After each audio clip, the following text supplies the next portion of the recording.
ഒരു നാളിൽ മദീനത്തെ മസ്ജിദിൻ പുറത്തു നിന്ന് ഒരു കൊച്ചു പൈതലിൻ കരച്ചിൽ പോലതാ കേൾക്കുന്നു.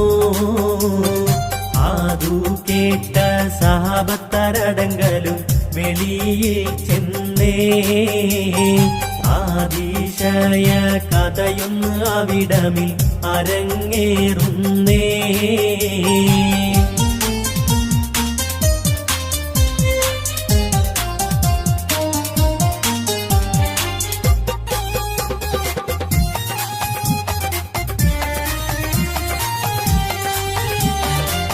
അറിഞ്ഞൊരു വാർത്ത ഞാൻ വരിയിലൊതുക്കാം, ആറ്റൽ റസൂലിൻ മധുരക്കാം. അറിഞ്ഞിടണം ഈ കഥ ഇതു ഹക്ക,